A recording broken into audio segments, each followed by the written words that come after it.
Assalamualaikum warahmatullahi wabarakatuh.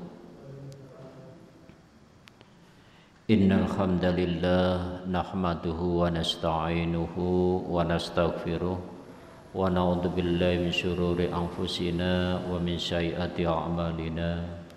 May yahdihillahu fala mudilla lahu wa may yudlilhu fala hadiyalah. Asyhadu an la ilaha illallah wahdahu la syarika lah wa asyhadu anna Muhammadan abduhu wa rasuluhu la nabiyya ba'dah. Allahumma shalli wa sallim wa barik ala nabiyyina Muhammad wa ala alihi wa ashabihi ajma'in, amma ba'du. Saudara kaum muslimin muslimat rahimakumullah, mari pada kesempatan di malam hari ini kita panjatkan puji dan syukur kehadirat Allah Subhanahu wa taala, karena Allah telah banyak melimpahkan nikmat rahmat-Nya kepada kita semua, sehingga kita di malam hari ini masih diizinkan oleh Allah untuk bermuwajahah, bertatap muka dalam rangka thalabul ilmi. Dan semoga apa yang kita amalkan di malam hari ini benar-benar dicatat oleh Allah sebagai amal yang soleh. Amin ya rabbal alamin. Salawat serta salam semoga tetap tercurah limpahkan kepada junjungan kita Nabi besar Muhammad sallallahu alaihi wasallam. Atas jasa beliaulah sehingga kita di malam hari ini masih merasakan ajaran-ajaran Islam yang sesungguhnya. Saudara kaum muslimin muslimat rahimakumullah, mari kita lanjutkan kembali kajian tafsir surat Al-Baqarah ayat 188 ya. Surat Al-Baqarah ayat 188. A'udzu billahi minasy syaithanir rajim. Wa la taqulu amwalakum bainakum bil batili wa tudlu biha ilal hukam وَتُدْلُوا بِهَا إِلَى الْحُكَّامِ لِتَأْكُلُوا فَرِيقًا مِنْ أَمْوَالِ النَّاسِ بِالْإِثْمِ وَأَنْتُمْ تَعْلَمُونَ يَسْأَلُونَكَ عَنِ الْأَهِلَّةِ قل هي مواقيت للناس والحج وليس البر بأن تأتوا البيوت من ظهورها ولكن البر من اتقى وأتوا البيوت من أبوابها wattaqullaha la'allakum tuflihun. Wala ta'kulu, dan janganlah kamu memakan amwalakum, hartamu, bainakum, antara kamu, bil batil, dengan cara yang batil atau cara yang diharamkan oleh Allah. Wa tudlu biha, dan kamu membawanya, maksudnya harta itu, ilal hukam, kepada hakim, atau dibawa ke meja hijau ya, pengadilan. Litakulu, supaya kamu dapat memakan, farikon, sebagian. Farikon ini sebenarnya maknanya golongan ya. Min amwal, dari harta annasi, manusia, bil ifmi, dengan dosa. Wa antum, dan kamu, atau padahal kamu, ta'lamun, kamu mengetahui. Jadi pada ayat atau surat Al-Baqarah ayat 188 ini, kalau menurut Ibnu Abbas asbabul nuzulnya ayat niki atau sebab turunnya ayat ini, itu ceritanya pada saat itu, pada zaman Rasulullah itu ada seorang laki-laki yang berhutang. Ada seorang laki-laki yang berhutang. Nah, setelah berhutang, pada saat berhutang ini tidak ada catatan sama sekali. Yang memberi hutang juga tidak mencatat. Kalau yang hutang sih mesti ingat, orang itu kalau hutang itu mesti ingat, nggak mungkin lupa orang hutang. Yang sering artinya nggak mau bayar itu karena memang melupakan, bukan karena lupa. Nah, karena tidak ada catatan, maka pada saat itu si penghutang ini mengingkari. Mengingkari. Dia bilang tidak pernah hutang. Padahal dia artinya ngerti, memang dia niku hutang. Lek cara wong Jawa niku diapakno niku? Dibengglas. Napa dibengglas ya? Jadi hutang tapi tidak mau yaitu membayar hutang. Nah, karena tidak apa? Artinya tidak ada catatan dan dia tidak mau mengakui bahwa dia berhutang. Nah, akhirnya yaitu turunlah ayat ini. Wala ta'kulu, dan janganlah kamu memakan. Memakannya dilarang. Amwalakum, hartamu, bainakum, di antara kamu, bil batil, dengan cara yang batil atau yang diharamkan oleh Allah. Jadi pada dasarnya setiap harta yang dicapai, yang diraih dengan cara yang batil atau dengan cara yang tidak halal, maka pada dasarnya itu adalah dilarang dan diharamkan oleh Allah. Bentuknya kayak apapun, Kalau mungkin di sini asbabnya atau asbabul nuzulnya karena orang berhutang, karena berhutang nggak mau membayar, akhirnya justru dia yang membawa ke meja hijau. Nah, jelas orang pemberi hutang ya kalah, masanya tidak punya catatan, tidak punya bukti. Sedangkan pengadilan itu yang dibutuhkan adalah buktinya nyata, bukan kepercayaan, tapi bukti nyata, ada hitam di atas putih. Itu yang dibutuhkan pengadilan. Ya akhirnya pemberi hutang atau yang hutangi juga akhirnya kalah. Nah, orang yang menang tadi padahal tahu dia memang punya hutang. Itu loh. Tapi karena nafsunya ingin memiliki harta itu dan tidak ingin untuk membayar. Lek cara wong Jawa niku kedelengen wayahe nyarutang. Lek utange penak, tapi lek wayahe mbayar, nah kedelengan. Akhirnya apa? Mboten nyarutang.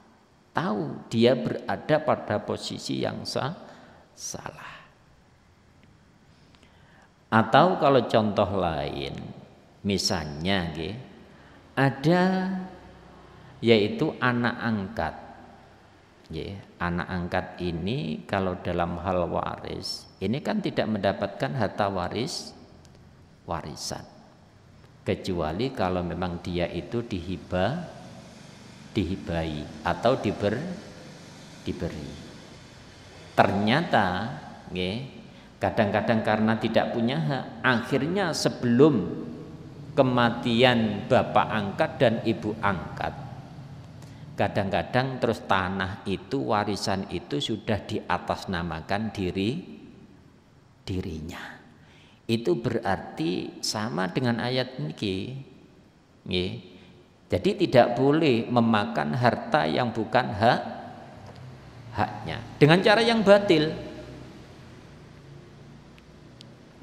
Itu sering terjadi loh ya. Di desa-desa, ya mungkin di masyarakat kita sering terjadi. Padahal anak angkat, maaf, itu tidak punya hak harta waris. Itu nanti larinya kemana? Kepada saudaranya larinya. Kalau memang diberi, maka itu hibah, itu tidak lebih dari 1/3 dari hartanya. Nah, itu sering ya. Jadi dengan cara yang batil akhirnya apa? Harta itu dikuasai dan dia tahu sebenarnya bahwa itu adalah bukan haknya. Terus yang ketiga, contoh yang ketiga, kadang-kadang orang, nah ini masalah hibah. Ketika orang tuanya masih hidup, kadang-kadang menghibahkan hartanya kepada seseorang, bisa kepada saudaranya. Cuman pada saat itu tidak ada catatan, tidak ada catatan, dan orang tahu, anaknya juga tahu. Tapi begitu orang tuanya meninggal, maka harta ini diambil kembali. Nah, dia membawanya kadang-kadang ke kantor desa. Karena dia tidak punya bukti, akhirnya dia pun harus dikalahkan. Padahal dia tahu bahwa orang tuanya sudah menghibahkan hartanya kepada yaitu saudaranya. Nah, itu termasuk tata cara yang batil. Dilarang. Apapun bentuknya. Dan hasilnya itu tidak memberikan keberkahan. Justru nanti akan terjadi malapetaka. Allah akan mengambilnya dengan cara paksa, mau tidak mau diambil oleh Allah. Mungkin melalui dirinya akan menjadi sakit, atau melalui orang lain sehingga dia tertipu dan lain sebagainya. Banyak jalan Allah di dalam mengambil, yaitu harta yang haram dari seseorang. Wadudlu biha, dan kamu membawanya harta itu ilal hukam kepada hakim untuk menguatkan, padahal dia tahu memang dia tidak punya bukti, mesti dia yang menang. Maka dia membawa kepada hakim atau kepada yaitu notaris atau kepada misalnya desa, balai desa dan lain sebagainya untuk memenangkan yaitu kasus tersebut. Tujuannya apa? Litakulu, supaya kamu memakan farikon sebagian min amwalin dari harta annasi manusia bil ismi dengan cara yang dosa. Ini dilarang. Nah, bagaimana hakim yang memberikan keputusan? Ini berdasarkan hadis Nabi, ini saya baca. Ala innama ana basar wa innama ya'tinil hismu fala'alla ba'dukum ayyakunu alahna bihujjatihi min ba'di faqdilah faman qadaitu lahu bihaqqi muslim fa innama hiya qit'atun min nar falyahmiluha awliyadaroha. Ingatlah, sesungguhnya aku hanyalah seorang manusia, kata Nabi, dan sungguh sering datang kepadaku orang-orang yang mengadukan perkaranya. Barangkali sebagian dari kalian lebih pandai dalam mengemukakan alasannya daripada lawannya. Karena itu aku memutuskan perkara untuknya. Barang siapa yang telah kuputuskan buatnya menyangkut masalah hak seorang muslim, maka hakikatnya hal itu hanyalah merupakan sepotong api neraka. Karena itu hendaklah seorang menyanggahnya atau meninggalkannya. Artinya begini, sering Nabi itu didatangi orang yang membawa masalah, orang yang membawa masalah pertikaian, Mungkin yaitu apa, ada yang misalnya perkarangan, kadang-kadang dagang dan lain sebagainya. Nah, Nabi di dalam memutuskan hal tersebut berdasarkan bukti yang bisa dilihat. Dan kadang-kadang ada orang yang pandai berbicara meskipun dia berada pada tempat yang salah. Saya melihat para pembela itu kadang-kadang meskipun yang dibela itu salah, tapi dia pandai untuk mengutarakan sebuah alasan dan bahkan kadang-kadang membawa bukti yang palsu. Itu dibawa. Nah, justru kadang-kadang yang benar karena tidak bisa punya alasan, nggak ada bukti, sehingga dia harus kalah. Maka kata Nabi, kalau memang keputusannya itu tidak sesuai dengan kenyataan apa yang dilihat oleh orang, maka sanggahlah, sanggahlah atau tinggalkan. Nah, maksudnya begini, hakim di dalam memutuskan itu memang hanya melihat bukti, yaitu secara lahir. Hanya itu. Ketika bukti itu menang, kuat, maka itu yang akan dimenangkan. Oleh karena itu hakim itu punya dua pahala. Ketika keputusannya itu salah, yang penting tidak disengaja loh ya. Artinya dia tidak tahu antara keduanya benar, mana yang benar, mana yang salah. Tapi dia memutuskan berdasarkan yaitu bukti yang ada. Maka kalau seandainya keputusannya ini salah, maka hakim tetap mendapatkan satu pahala. Tapi kalau misalnya memutuskannya itu adalah benar, maka hakim mendapatkan dua pahala. Lah, bagaimana kalau hakim itu memutuskan salah? Apakah dia tidak berdosa? Tidak. Yang berdosa adalah orang yang membuat alasan. Jadi untuk hakim tidak punya dosa di dalam memutuskan satu perkara. Yang penting memang dia itu benar-benar tidak tahu mana yang benar, mana yang salah. Tapi kalau hakim sekarang kan banyak yang tahu. Tahu ini salah, bagaimana caranya bisa lolos, bagaimana caranya bisa artinya keluar tanpa hukuman. Nah, di bawah meja itu ada syaratnya. Ngerti nggih? Lah syaratnya itu kalau sekarang itu harus tunai. Tunai. Kalau dikirim ke rekening itu nanti gampang, cukup gampang untuk dibuktikan. Makanya jenengan kemarin kalau melihat berita pundi hakim Surabaya, duit sak pinten niku duwike. Niku lek kira-kira tinggo ngingoni wong Jawa. Nah, kan kuatah niku. Nah, itulah yaitu apa?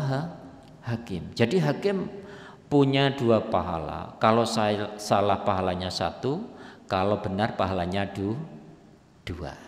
Pokoknya hakim ini memang tujuannya adalah yaitu mencari kebenaran, bukan membenarkan yang salah. Oleh karena itu keputusan hakim itu sebenarnya di dalam Islam pun tidak bisa menjadikan yang halal menjadi haram atau yang haram menjadi halal. Contohnya ngeten. Seandainya satu perkara itu ketika diputuskan ternyata justru orang yang salah yang mendapatkan kemenangan, maka orang tersebut bukan berarti halal memakan yaitu harta tersebut, tetap haram karena kemenangannya itu tidak sesungguhnya yaitu benar. Lah itu nanti di hadapan Allah kedua orang itu akan dihadapkan keduanya dan akan diputuskan oleh Allah, dan Allah akan memberikan kepada orang yang berhak atas harta tersebut. Oleh karena itu belum tentu keputusan hakim itu adalah mutlak kebenarannya, karena hanya melihat yaitu dari segi alasan saja atau bukti yang nyata. Wa antum dan kamu adalah ta'lamun, kamu mengetahui. Apalagi mengetahui, sudah tahu dia berada pada kesalahan, tapi tetap dia bersikeras untuk mendapatkan harta itu. Bagaimanapun caranya. Sekarang banyak loh nggih. Banyak yang bukan haknya, bagaimana caranya bisa dimiliki. Berbagai macam cara ditempuh. Nggih. Apalagi kalau dia punya uang, punya kekuasaan, itu cukup mudah untuk menjadikan hal tersebut menjadi miliknya. Itu nggih, berhati-hati. Nah, maksudnya begini, ayat ini sebagai pelajaran bagi kita, ya. Oleh karena itu kita biasakan, kita di dalam hal memakan apapun jangan pernah yaitu memakan yang bukan hak kita. Walaupun itu sedikit, karena semuanya itu berangkat dari sedikit. Pertama memandang remeh, alah, wong begini saja. Misalnya ada barang orang lain, barang tetangga diambil, walaupun hanya misalnya pisang, walaupun hanya misalnya pepaya, hanya satu. Tanpa yaitu apa, misalnya bilang kepada yang punya. Ini meremehkan perkara. Nah, itu nanti bisa merembet. Akhirnya kalau yang kecil ini diremehkan, nanti suatu saat yang besar pun diremehkan.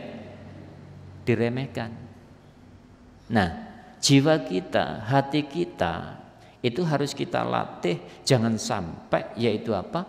Artinya mau menghaki yang bukan hak kita, atau memakan barang yang bukan barang kita dengan cara yang batil. Cara yang batil bisa juga dengan cara mencuri, mengambil, atau mengambil tanpa bilang kepada yang punya. Nah, kecuali kalau yang punya sudah membebaskan, ditawarkan, siapa yang mau ini silahkan ambil, itu berarti bebas. Tapi kalau tidak pernah, jangan pernah yaitu mengambilnya. Bahkan Rasulullah memberikan contoh, meskipun hanya napa jenenge niku, selilit niku lho nggih. Kalau dulu zaman Rasulullah itu ada orang yang ngambil selilit itu pagar niku dicuil. Nah, setelah itu didamel selilit. Itu saja dilarang Rasulullah. Lah remeh to niku. Pagere tanggane dicuwil, mari ngono tinggo selilit.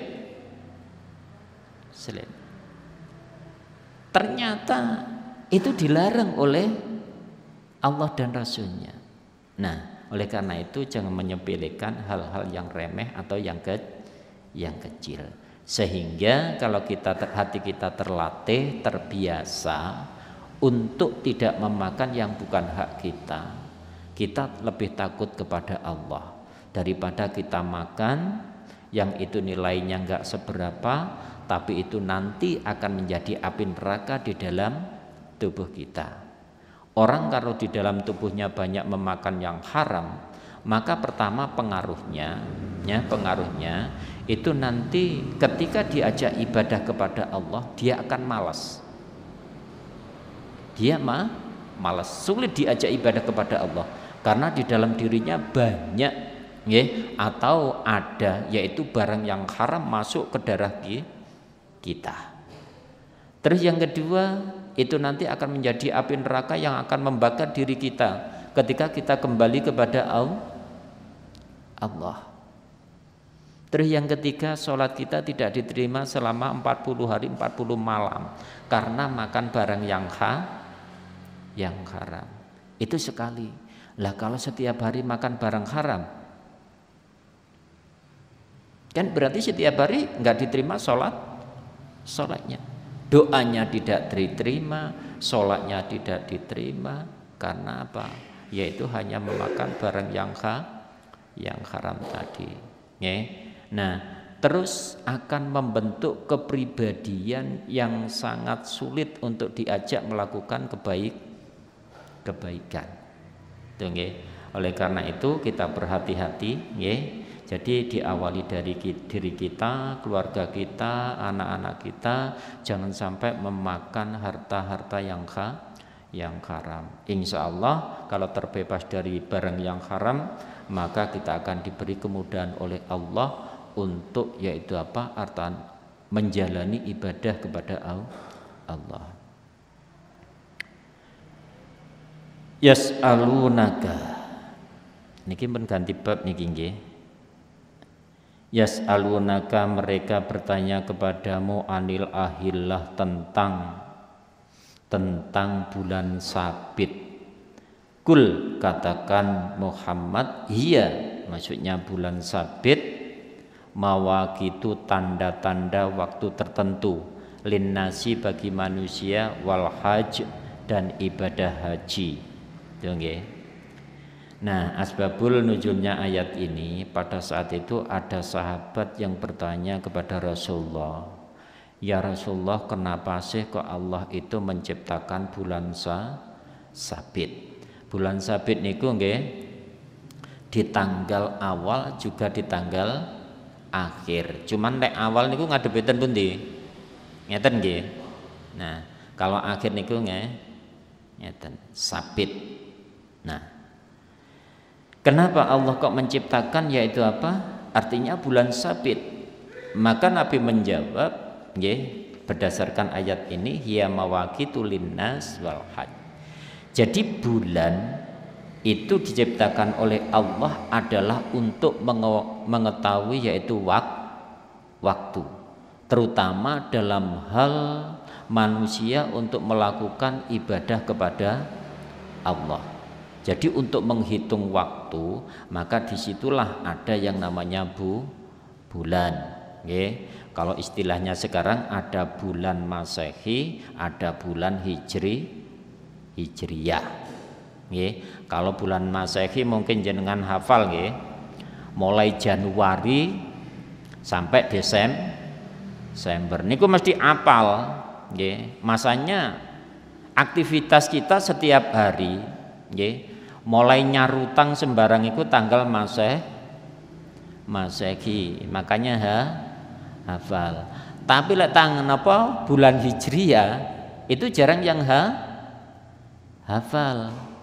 Nggih, bulan Hijriyah. Bulan Hijriyah itu diawali dari Muharram, bulan yang diharamkan untuk berperang. Atau bisa juga dikatakan Muharram ini bulan yang suci, artinya tidak boleh pada bulan itu untuk melakukan peperangan apapun alasannya di bulan Muharram. Lek wong Jawa ngarani napa? Suro. Nggih. Biasa lek suro wayahe ngungkal gaman, sing gak makan-makan iku mboten lading nggih, biasa orang yang napa nggadah keris, nggadah niku wayahe napa ngungkal lek wong Jawa niku sura. Biasa wong Jawa gak wani duwe gawe. Polahane Nyai Roro Kidul napa jarine? Mantu. Kok tau werus anake pira? Nggih. Mboten. Padahal itu hari yang mulia, napa bulan yang mulia. Mangane lek jenengan gak ada gawe, Muharram mawon, enak gak ono saingane. Lek cara wong buwuh mek runut tok. Sama nek bareng-bareng bulan besar, wah umum tanggane duwe gawe, ngarepe duwe gawe. Tanggane sing buwuh bingung bagi. Dadi Muharram. Ini bulan pertama, bulan 1. Terus yang kedua yaitu Safar. Safar ini bulan kosong. Pada saat itu kebiasaan orang-orang jahiliyah pada saat itu bepergian. Safar itu waktunya bepergian. Entah pergi perang, entah pergi cari apa, itu pokoknya Safar. Nggih, di bulan Safar. Bulan Safar itu padha karo Februari. Nggih. Lalek wong Jawa nggih sura Sapar. Mboten Safar tapi Sapar. Niki nggih. Mantun ngoten Rabiul Awal, Rabius Tsani. Niki musim semi pertama, musim semi kedua. Atau Rabiul Awal ini lek wong-wong ngarani napa?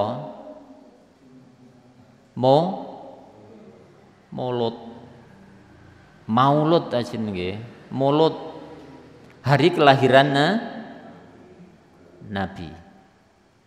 Nggih. Jadi Rabiul Awal, Rabius Tsani atau Rabiul Akhir, Jumadal Ula, Jumadas Tsani. Lah ini musim panas pertama, musim panas kedua. Baru terus napa? Rajab. Rajab niki berarti bulan ke pinten? Ketujuh. Nggih. Rajab niki bulan yang agung, nggih. Biasa wong-wong rejeban. Karena terjadi Isra Mi'raj. Nah, senenge rejeban ya bancaan, tasyakuran. Nggih, rejeban. Manten rejeb napa? Ruwah. Lek wong Jawa ngarani ruwah. Nggih, lek Arabnya niku Sa'ban. Sa'ban, nggih, ini adalah yaitu apa? Bulan pembagian. Nggih, bulan pembagian. Karena begini, sebenarnya nama-nama ini Allah tidak menentukan di dalam Quran, tidak ada. Cuman di dalam Quran itu bahwa 1 tahun itu 12 bulan. Lah nama ini sebenarnya mulai zaman dulu, zaman jahiliyah dulu, itu nama ini sudah dipakai bulan ini. Nah, setelah Islam datang tetap dipakai, nggak apa-apa dipakai. Nggih. Jadi itu bukan kok dari Quran dan tidak ada. Nggih, tidak ada itu. Itu adalah yaitu mulai dulu itu sudah ada. Jadi Rajab, Sa'ban. Nah, Sa'ban ini persiapan, ya, karena mau menghadapi yaitu bulan Ramadan atau puasa Ramadan. Mari Sa'ban, setelah itu ke-10-nya yaitu apa? Ramadan. Ramadan itu bulan yang panas aslinya maknanya. Entah itu penentuannya dulu mungkin pas bulannya panas ya, bulan yang panas. Setelah itu Dzulqa'dah ini istirahat. Nek wong-wong ngarani napa? Lho kok Dzulqa'dah. Mari Ramadan Syawal nggih. Syawal, Dzulqa'dah, Dzulhijjah. Tenang nggih. Dadi niku diantaranya yaitu bulan-bulan Hijriyah. Dan penting nggih. Kenapa kok ada yaitu apa bulan-bulan Hijriyah itu supaya memudahkan kita di dalam yaitu apa memulai ibadah kita, terutama bulan puasa, misalnya puasa Ramadan. Kita harus tahu, nggih. Terus Kanjeng Nabi, nggih. Jadi ketika napa sumu liru'yatihi wa aftiru liru'yatihi. Berpuasalah ketika kamu melihat hilal di tanggal 1 maksudnya, dan berbukalah maksudnya hari raya ketika kamu juga melihat hilal. Tunggu. Fa in gumma alaikum fa'uddu salasina. Bila mana terhalang mendung maka sempurnakanlah hitungannya menjadi 30. Itu dulu Nabi karena melihatnya secara ru'yah didelok. Gak adek napa alat koyok dene sakniki. Kadang meskipun pakai alat teropong, kalau memang mendung itu menyelimuti niku mboten saged diteropong. Yang paling tepat itu adalah dengan hitungan hisab. Hitungan hisab itu dihitung berdasarkan ilmu pengetahuan. Tapi keduanya memang dari ajaran Islam, bisa dengan ru'yah atau dengan hisab. Lah nanti kita itu hisabnya nanti nggih niku mboten damel wujudul hilal karena nanti kalendernya apa KHGT itu pergantian harinya di jam 12 sama dengan yaitu tahun Masehi. Tadi mboten wujudul hilal. Wujudul hilal kan ketika matahari terbenam nanti muncul dihitung niku. Mboten. Jadi perhitungannya yaitu dimulai dari jam 12 niku KHGT. Niku nggih. Terus diantaranya apa? Menentukan misalnya Ayyamul Bid itu nggih kudu napa semerap tanggal 1, 10 Muharram kudu semerap tanggal 1. Terus lagi ketika menghitung yaitu hari menstruasi. Menstruasi niku asline hitungannya kalender Hijriyah. Lek jenengan pakai Masehi niku mesti selip. Mesti selip. Mbuh mundur, mbuh maju karena harinya ada yang 28, 31, 30. Kalau di dalam bulan Hijriah itu hanya 30 dan 29 sehingga insya Allah tepat. Terus juga menghitung masa iddah. Orang yang cerai mati, orang yang cerai hidup itu kan ada masa iddah 3 quru atau 3 sucian. Menghitungnya pakai kalender Hijriyah, mboten pakai kalender Masehi, ngaten nggih. Terutama yaitu penentuan apa juga bulan haji nggih, tanggal 9 dan kene Arafah 10 misalnya kan, tanggal 9 10 lah itu kan juga harus tahu tanggal.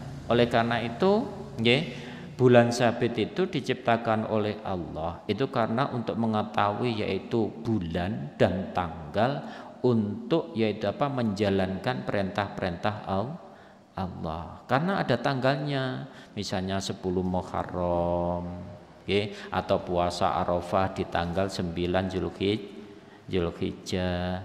Terus lagi misalnya hari raya Idul Adha, Idul Fitri, okay, itu tanggal 1. Di sini sehingga umat Islam seharusnya dibiasakan untuk mengenal dan mengetahui yaitu kalender Hijriyah. Nanti diapalaken nek saged nggih kali tanggale sekalian. Walaisa dan bukanlah albirru kebaikan bi antaktu bahwa kamu memasuki atau datang albuyuta rumah-rumahmu min duhuriha dari belakangnya. Nah, dulu orang-orang jahiliyah dulu itu punya kebiasaan kalau pulang dari ibadah haji atau umroh itu masuknya lewat belakang, mboten depan rumah, pintu depan mboten, tapi belakang rumah karena dianggap itu hal yang paling yaitu bisa mendekatkan diri kepada Allah katanya. Padahal itu tidak ada perintahnya, enggak ada perintahnya pulang haji kudu moleh liwat mburi pintu belakang. Oleh karena itu kadang-kadang orang Jawa itu juga demikian. Kecuali kalau tidak punya keyakinan nggih. Misalnya begini. Orang Jawa punya kebiasaan ketika ada tamu dalam memasukkan apapun itu lewat belakang. Misalnya ada tamu, kok pas gak punya teh, gak punya gula, gak punya apa untuk disuguhkan, maka carinya lewat belakang. Tujuannya apa? Agar si tamu tidak mengetahui. Kalau seandainya nanti mengetahui, kadang-kadang terus bicara sungkan. Okay? Oleh karena itu orang Jawa punya kebiasaan lewat belakang agar tamu tidak tahu. Kalau ini tidak menjadi kepercayaan, itu tidak masalah. Yang jadi permasalahannya adalah ketika lewat belakang ini menjadi sebuah kepercayaan. Misalnya pas ngenggoni omah nagane ngadep nanti nagane iki. Ngadep ngalor iki. Lah, ternyata pintunya berada di utara, maka lewatnya harus lewat belakang. Alasannya apa? Agar selamat. Nggih, agar selamat, agar mendapatkan rezeki. Kalau sudah demikian, maka ini berarti syirik kepada Allah. Tidak boleh. Karena semuanya itu sudah ditentukan oleh Allah. Jadi Allah di dalam memberikan rezeki, kelapangan rezeki, orang itu jadikan sehat dan tidak sehat, itu bukan karena lewat dari belakang. Oleh karena itu orang Jawa itu ketika membuat pintu itu kadang-kadang dipermasalahkan. Maka rumah Jawa itu ketika pintu utama itu tidak boleh berhadapan dengan pintu yang paling belakang. Enggak boleh wong Jawa. Katanya aura positifnya akan mudah untuk keluar. Nggih. Tadi misalnya jenengan gawe omah, pintu ngarep datek kau wenceng pintu mburi. Itu ndak boleh. Harus ada penghalang. Entah itu apa di depannya, yang penting ada penghalang. Itu orang Jawa. Ternyata dulu saya lihat nggih.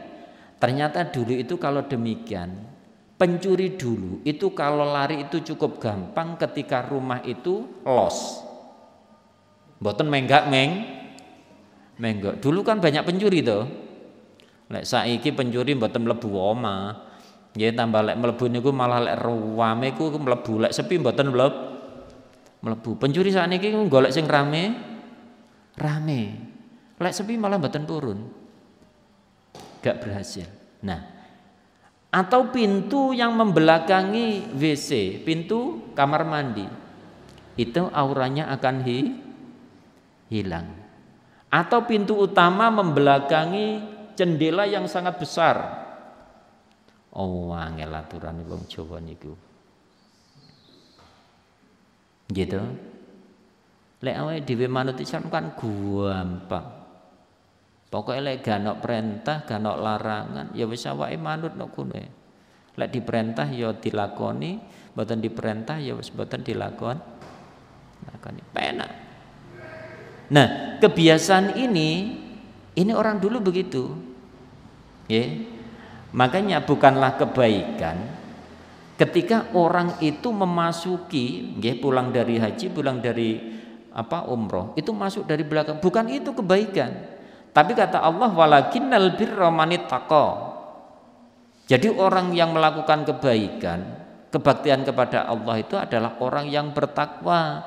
Lah orang yang bertakwa itu lek cara kasare wong sing manut karo perintah Allah lan rasule. Lek mboten diperintah ya mboten lakoni. Niku jenenge ittaqo, wong sing takwa. Nggih. Makanya kunci utama melakukan kebaikan itu adalah karena kita beriman kepada Allah, yakin kepada Allah, taat kepada Allah. Itu yang disebut yaitu apa? Kebaikan. Waktu dan masukilah al-buyuta rumah-rumahmu min abwabiha, dari pintu-pintunya. Wah, niki perintahnya nggih. Kalau memang yang dibutuhkan itu pintu depan, ya kita lewat pintu depan. Kalau memang pada saat itu yang dibutuhkan belakang, ya pintu belakang. Nggak ada larangan ketika kita masuk pintu depan atau belakang. Yang penting kita tidak punya kepercayaan bahwa masuk dari sini itu lebih baik, masuk dari sini lebih baik, dan inilah yang diperintahkan Allah. Itu yang dilarang. Kan memang dijadikan pintu belakang kan memang ada manfaatnya, barangkali ketika kita mau keluar ke belakang lewat pintu belakang, tapi tidak punya kepercayaan harus lewat sini kalau melakukan ini dan itu. Nah, itu sebuah keyakinan yang tidak ada, yaitu tuntunannya. Maka perintahnya Allah, waqtul buyuta min abwabiha, masukilah pintu-pintu rumahmu itu. Apa maksudnya? Masuk rumah itu melalui pintunya yang telah disediakan. Wattaku, dan bertakwalah Allah kepada Allah, la'allakum, agar kamu tuflihun, kamu beruntung, kamu bahagia. Ini jaminan dari Allah. Bertakwalah kepada Allah, maka kamu akan bahagia, akan beruntung. Tuflihun itu bisa beruntung, bermakna bahagia. Oleh karena itu, kalau kita menginginkan kebahagiaan dunia akhirat, maka kita tingkatkan ketakwaan kita, dan kita harus punya keyakinan bahwa orang yang takwa akan dijaminnya yaitu sejahtera kehidupannya di dunia maupun di akhirat. Itu yang kita yakini. Ketika kita yakin, insya Allah semuanya itu akan diwujudkan oleh Allah. Tergantung keimanan kita. Saya kira cukup itu yang bisa saya sampaikan. Semoga ada manfaatnya dan barokah fid dunya wal akhirah. Marilah kita akhiri dengan bacaan alhamdulillah bersama. Alhamdulillahirabbil alamin. Wassalamualaikum warahmatullahi wabarakatuh.